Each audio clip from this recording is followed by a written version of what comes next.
First page by Dhirendra Kumar. COVID control and risk. Strangely, investors often worry about things that they cannot control, but they ignore the things that they can actually control. COVID, economic recovery, corporate creditworthiness, interest rates, etc., etc. Shouldn't you, as an investor, be worried about these things? However, if you think about it, isn't it strange that investors worry about things that they cannot control while ignoring the things that they actually can? Can you influence the progression of COVID? No, you can't. Can you control which mutual fund you will invest in and when? Of course you can. So which one should take more of your thinking time? Some years ago, I read an interesting article by an American security expert named Bruce Schneier. Schneier is a cryptographer and computer security specialist who has evolved into a thinker and writer about all kinds of risks and security.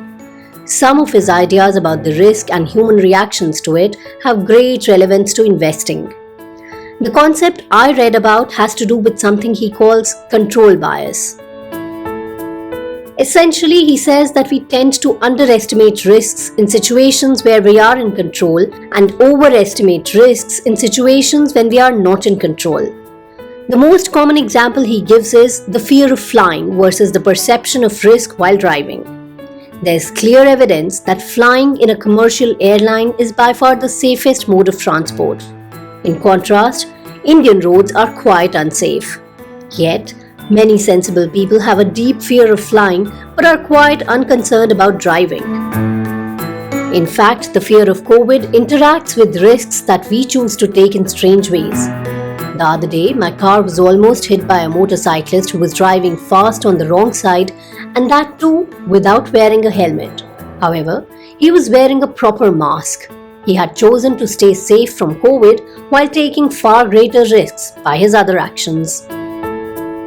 People take slippage in risk levels unthinkingly. They chat or type on their phones while driving, and even two-wheeler riders are WhatsApping while driving. Yet, they are scared of flying. All these could be examples of control bias. When we are doing something ourselves, we have an illusion of control.